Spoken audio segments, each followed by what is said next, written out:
Witamy, za mną, przede mną i po bokach Litwa. Jak wam możecie się domyślić, jesteśmy tu w celach konkretnie turystycznych. Przyjechaliśmy tu w jednym celu odwiedzić jedną z dwóch miodosytni na Litwie, ale moim zdaniem tą zdecydowanie lepszą, Szóstwę z Midus. Miodosytnie, które się znajduje w kraju, w którym miód pitny jest częścią tradycji. Ale czy jest aż tak dobrze? Zobaczymy. Zapraszam do oglądania odcinka.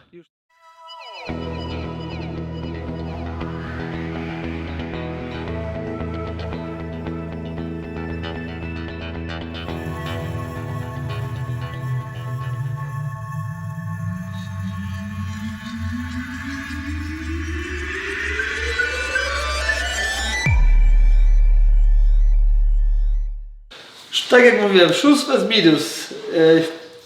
Jesteśmy mega szczęśliwi, bo możemy mówić po polsku, także troszkę będzie mi łatwiej. Erika świetnie mówi po polsku. Właściciel i główny miodosytnik, tak? Miodosytni i pszczelarz. I pszczelarz. Jesteś bardziej pszczelarzem, czy jesteś bardziej miodosytnikiem? Teraz już miodosytnikiem. Teraz już miodosytnikiem. Tak. No to dobrze, zaczęliśmy od tego pszczelarstwa. Pozyskujecie miód z własnych uli? Tak, wszystko ze swojej paseki. No, niektórzy miody, które na przykład gryczany, u nas nie ma takiego, to my z jednym kolegą wymieniamy się, tak, ja daję swój, na przykład lipowy, jak więcej mam, to on mnie oddaje gryczany. To ile uli posiadasz? Teraz około 170, 180. Przy czym warto zaznaczyć, że na Litwie ilość miodu pozyskanego z ulu jest dosyć wysoka, no, tak? Tak, teraz to taki średnio dobry, profesjonalny paseki to 100 kg to już trzeba. Powiedz coś nam o tym regionie, w którym się znajdujemy, bo to jest niedaleko Kowna, tak? Jakby w środku Litwy. Nie jednakowo do obojętnej granicy do Polski 200 koło, do morza też, tak samo, no i w samym środku w Litwie. No, u nas to jest dobre ziemie, bardzo tu jest rolniki bogaty, tu bierze na przykład tak samo i miodu dużo więcej jak w ogóle w Litwie i tak samo sami jest na przykład rzepaku, tu jest 6-5 ton z hektaru, to jest taki... Miód rzepakowy to jest podstawa twoich miodów pitnych, czy... Nie, ale jego mam dużo. Nie jest taka jakby podstawa, no 50-60% mam rzepakowy miód. Bo twoja rodzina jest pszczelarzami już od pokoleń. Ty jesteś trzecim pokoleniem pszczelarzy? Ja trzecim i teraz syn już czwarty. Czwarty już jest syn, tak? A to od kiedy zaczęliście sycić miody? Czy to już dziadek sycił miody? Czy może dopiero w drugim pokoleniu? Czy ty jesteś tym pionierem, jeżeli chodzi o sycenie miodów? Jak o profesjonalnym syceniu, to tak, jakby pionierem. No, zaczęła moja mama, to jest kiedyś od jej jeden mój miód, najbardziej tytułowany kunigajczy, to jest początek od mamy. A sam miodosytnia to nie jest tak dawno sama, 5 lat mamy. No, sam miód kiedyś zaczął z pszczelami, to już prawie 30 lat. A 5 lat miodosytnia, tak? Tak, 5 lat. Łatwo jest otworzyć miodosytnię na Litwie. Wydaje się, że nie jest łatwo, bo jesteś ty w sumie jako jedyny niezależny, taki rzemieślnik i jest ten drugi miodosytnia litewski miodus, tak? Lietuviškas miodus. No i oni są już taką bardziej na skalę przemysłową, tak? Ale takim... No, oni od 50 lat już, oni już bardzo dawno, no oni taki najbardziej mocny, na spirytusie ten miód robi. W ogóle takich małych winnic w Litwie teraz są 9. Ale oni miód robią? Nie. Ty jesteś jako jedyny, To jest, tak? Zaznaczmy to. Tak, z miodami ja tylko jeden. Mam takie porównanie w Łotwie, takich małych winiar, teraz koło 100. To jest, no, u nich bardzo liberalne takie przepisy tam. Bo u was to ciężko, nawet nie możecie reklamować. Mam nadzieję, że nam nie zawieszą kanału przez to, że przyjechaliśmy tutaj i chcemy przedstawić naprawdę genialny miód i człowieka z pasją. Ale jeszcze raz, czy założenie miodosytni na Litwie jest łatwą sprawą? Nie jest łatwo. No, wszystko od początku do licencji 2 lata weszło, tak. Trochę jak w Polsce. W Polsce też tak mniej więcej to zajmuje dużo formalności, tak? Odbiorów budynku. Tak, bo budynek zbudowałem od nowo, wszystko było tu pusto. To zeszło rok i prawie rok jeszcze więcej zeszło na same papiery, na wszystko te. To skąd pomysł u Ciebie na miodosytnie? No to dlatego, że to już było hobby, chciała coś zrobić, no był biznes od tego. Teraz to jest główny biznes u Ciebie, czy jeszcze czymś się innym zajmujesz oprócz tego? Nie, tak nie liczyłem, czy tam... Tyle tych pieniędzy, że ja nie liczę. Nie, no ja też tak nie liczę, bo u nas jakby jedno podpełnia drugie. Na przykład agroturystyku, który już mam 16 lat, teraz ona bardzo nam na degustacji bardzo obchodzi, my tam przyjmujemy grupy, przyjeżdża.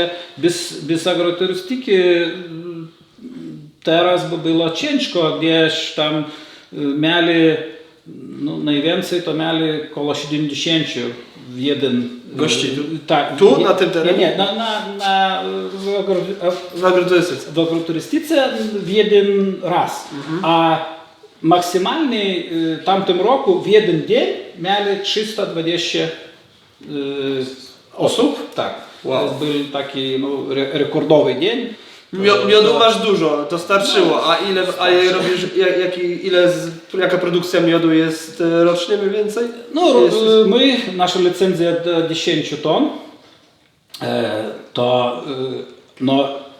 To jest sprzedaż. A produkcję to możemy więcej, bo miód musi leżakować, to tutaj mam na 16 ton. Tu mam 16, tak? No, pojemnik. Najdłużej ile leżakuje Twój miód? No, mam już 3 lata leżakowany, a taki najmłodszy to rok. Rok to jest takie minimum, które starasz się przytrzymać? Tak, bo jest niektórzy po roku jeszcze im jeszcze potrzebuje czasu. Tak, jeszcze potrzebuje.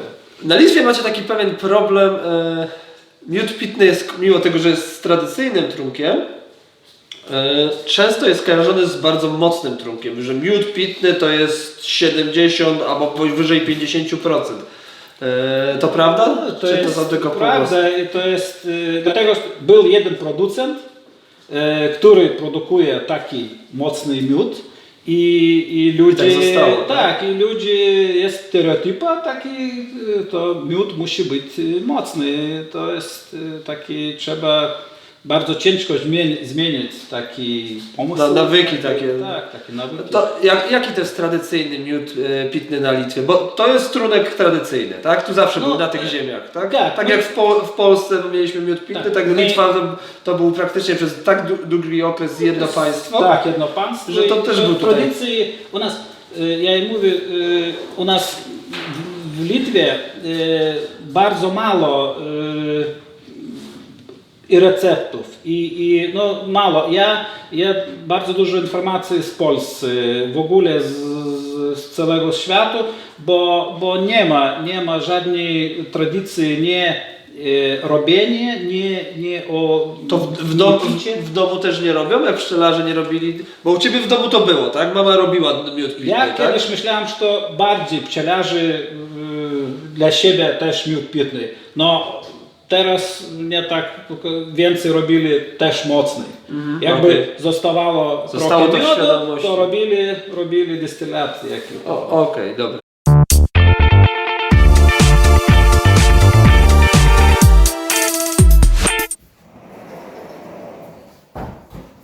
Czy to jest sklep teraz, czy to po prostu jest taki magazyn, w którym Nie, trzymasz to jest magazyn już wszystko zabutelkowane, magazyn tak? akcyzowy, jak to powiedzieć. Możemy, Tak. możemy tu przebywać? Możemy, tylko nie możemy coś zdjąć z tej półki, bo to jest, każda butelka musi być Pisana. jak ja mówię, każda butelka ma dwa różne takie papiery. To jest faktura i jeszcze taka jest w Litwie akcyzowy papier. No. Licencja? Nie, to jest każda butelka, no ja na przykład... Ewidencja. No, trzeba, chyba tak, nie wiem jak po polsku, no to jest każdy karton albo dwa, no do jednego sklepu dwa papiery, to jest faktura i jeszcze jeden taki. Zanim w ogóle przejdziemy do miodów, mnie zaciekawiło to. Mogę ściągnąć, tak? Tak. To jest banderola na Litwie. Zwykła naklejka. Ty tego nie wiesz, ale w Polsce, znaczy wiesz jak wyglądają, ale to jest straszny problem w Polsce z banderolami. U Ciebie to jest zdecydowanie łatwiej. No co, to jest tylko przyklejanie wtedy. Musi Tak, być... ona, mogę pokazać, jak my dostajemy od taki te banderol, ona jest już przylepna, no nie jest taka zwykła papier. Aha. Ona jest bardzo nie wiem jak to pokazać, no to jest tak samo jak pieniądze. Taki papier wartościowy. Tak, i papier wartościowy i ona jest pokrojona i zdjąć z butelki prawie Nie można. ona po kawałku, ona już jest pokrojona po kawałku i jak tylko spróbujesz zdjąć, ona zdejmujesz się tylko po małym. Można prostsze banderole. Nie trzeba z nich rezygnować, ale można. Dobra, teraz ciekawszy temat. Jakie mamy miody? Bo masz miodów w swojej ofercie 8. 8, tak? Osobiście wiem o Kunigaikus, tak? Kunigaiku, ten, który pochodzi na recepturze twojej mamy, który wygrał zresztą nagrodę w Poznaniu brązowym, Nie. srebrny medal na Kraftwerku i wygrał jeszcze jakiś medal? On ma najbardziej tytułowany, on na Litwie jest taki winny championat też, puchar Litwy i no, my nie mamy tylko producentów dużo miodów. No, jest, który jak hobby zajmuje się to, on 2 lata po kolei w 15-16 był też lepszym miodem pitnym. No to jest jakby konkurs winnych. No, Czy on pokonał wina w swojej kategorii? Nie. On w swojej kategorii Okay. miodów pitnych. Dobra, i on jest zrobiony w dosyć taki tradycyjny sposób, tak? Bo no powiedz, ja nie będę wyprzedzał, ty dokładnie nam opowiesz, jak to dokładnie robisz. Bierzemy całe ramy, całe Wnętrze ula, tak? Wosk, już, tak? tak, kiedyś już miod na jesień, kiedy już miod jest po Koniec sezonu? Tak, koniec sezonu, zostaje same setki, tak? Soty. Zostaje soty i te soty gotujemy, a w sotach jest wszystko tam. I to wszystko razem gotujesz? Tak, pierzga jest propolis. Później dodajemy jeszcze, miodu dodajemy. Jeszcze, tak. Te plastry woskowe tam też są w tym wszystkim? Tak, w tych plastrach tam co pszczoły ma, to wszystko w I tych to jest plastrach. gotowane przez jakiś dłuższy okres, tak? Gotowane i jeszcze zbieramy Szumowiny, takie tak, piany z góry, tak? piano. I dlatego on ma i kolor taki najtemniejszy z miodów, który z miodu jest, i smak. I to jest ten, co najdłużej leżakuje? Nie, jego no, najmniej rok, no tak, jego najlepiej jest 2 lata, nie tak ile już. To tak. który z twoich miodów jest tym takim najdłużej leżakowanym? Leżakowany to jest mniszek lekarski. Okej. Mniszek lekarski. Również dosyć ciemny. To jest smak taki bardzo też pikantny. On od mniszka ma i goryczki, i kwasowości ma, i miód też. Ale miód mniszkowy jest, czy tutaj jest mniszek kwiat? Kwiat, to jest same kwiaty. A miód to, bo to jest robiony w maju, to miód najwięcej to jest rzepakowy. Bo u nas tak, pierwszy miód to jest rzepak, też miód mniszkowy, sady, taki sami pierwszy, wiosenni. Również gotowany jest? Tak, gotuję. Czy jakieś z twoich miodów nie są gotowane? Wszystkie. Po polsku sycone, sycone, tak? A jeszcze zapytam, nie wiem, może jeżeli nie chcesz, to nie mów, proporcje miodu. Bo wszystkie mają tak drobne różnice, jeżeli chodzi o alkohol, bo tu mamy 12, 14, 13, czyli wszystkie są mniej więcej w tym samym pułapie alkoholu, tak? Proporcje plus minus dwójniak, jeden k jednemu, to jest dwójniak. Bardziej dwójniak, bo ja to mierzę sam procent cukru już, bo miód też niejednakowo słodki, dlatego może być i więcej jak dwójniak, może być zależy od miodu i mniej jak dwójniak. Na Litwie jeszcze jest taki problem. Akcyza jest do 15 jedno, po 15 kolejna, droższa, tak? Droższa i dużo więcej. Dlatego ja staram się tej 15... Magiczna 15, nie przekraczamy, tak? Okej, rozumiem. Okej, to który z swoich miodów jest tym takim flagowym produktem? Zakładam, że jest właśnie ten. A który się najlepiej sprzedaje? Który najbardziej sobie klienci cenią? Różno. Nie tak drugie po kolei, to tradycyjny, to jest po starym receptu. To jest napisany recept w 1555 roku. Który to? Tradycyjny. Okay. Tak, to jest jalowiec i miel? Chmiel. No piwo z czego? No chmiel. Tak, jalowiec i chmiel. I to było, nie tak dawno znaleźli ten recept, jest napisany taki szwedzki monach, taki mnich szwedzki, tak, on był na terenach Polski i Litwy i on wtedy opisał. To z tej receptury to... Tak, jest napisany, on nazywa się miód po sposobu, jak to, po polsko-litewskiemu, tak jest napisany. To nie jest, bo to jest wspólna republika, to jest... Tak, to jest w jakiejś księdze właśnie o historii tutaj tych ziem Polski, Litwy, chyba Estonii. Zaraz tu gdzieś na pewno damy linka albo pod filmikiem. To ten jest tradycyjny. Masz kilka też takich smakowych, owocowych, tak? Mam co mamy? Maliniaka. Maliniak ten. On tak nazywa się, to jest czarna porzeczka i wiśniowy. I owoce... jabłkowy, tak, zapomniałem. I to są owoce zbierane tutaj lokalnie, czy musisz No, importować, czy może sprowadzać z innych części Litwy? Mogę importować.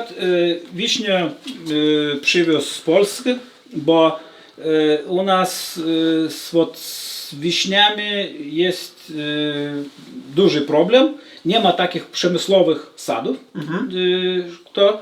a jeszcze jest nieduży, który tam taki prywatny ma, no prawie co rok ptaki. Aha. Nie ma, bo ja jak w Polsce byłem, to tam jest już, no oni tam bronią się, jak to, no, a u nas jeszcze nie ma takich dużych, to taki, no jest bardzo taki hobby te sady, dlatego wiśnie ciężko. Duże ilości, no. A malina skąd to? Malina to z Litwy, to jest... Jabłuszko też jest lokalne? Tak, Znowu lokalne. wspominaliście. Malina ta osienna, ta nie wiem, bo jest letnia i jest no, to później. nie, okay. No, to jest jesienna, tak? Jesienna to jest, ona nie jest bardzo taka może słodka, no ona taki aromat bardziej ma. Ja spróbowałem kiedyś z tej letniej, zwykłej, to ten bardziej taki. Ale używasz świeżych owoców do swoich miodów, tak? Tylko nie żadnych koncentratów, że Nie. z soków sam je wyciskasz, czy musisz komuś dać? Nie, musi dać, bo jakby samemu to trzeba jeszcze coś tam mieć. Kolejne inwestycje. Okay. Który z miodów jest twoim ulubionym? Nie mam takiego podstawowego. Zależy od pogody, od nastroju. Tak. Ja bardziej lubię taki nie bardzo słodki. Wytrawny, tak, wytrawny, bardziej wytrawny. To jest czarna porzeczka, jabłkowy, taki i wiśniowy. Te, który nie jest taki słodki. Rozumiem. Tutaj jeszcze wspomnę, to co jest w tych butelkach, to jest dokładnie co jest w szklanych, tylko że to jest taki produkt bardziej ekskluzywny. Już jesteście dostępni, wiem, że na lotnisku, tak? W Wilnie. Gdzie jeszcze można dostać wasze miody? No, my takie nieduży, my do supermarketów za małe ilości, my do ich nie staram się bardzo. Taki nieduży, mamy kilka restauracji, które specjalizuje się takim tradycyjnym, nie tylko tradycyjnym, no starym. Na przykład jest w Wilnie taka on jest no, sam szef, on wszystkie receptury są bardzo starych, kiedyś tam jedli 500 lat i on to odtwarza, tak? Tak, i on w tej żywności, nie żywności, jak to tych daniach mój miód jemu tam bardzo pasuje. Tak, bardzo pasuje. Ciekawe. Dobra, to może przejdziemy jeszcze do tej piwniczki, która no, jest chyba sławna, jeżeli chodzi o degustację, tak? No tam bardzo ciekawe latem, kiedy na ulicy 30 to tam... Zawsze chłodno. Tak, zawsze chłodno. To rozumiem, że latem tam się chowasz z przyjemnością, tak? Okej, przejdźmy. Tam więcej czasu bywa.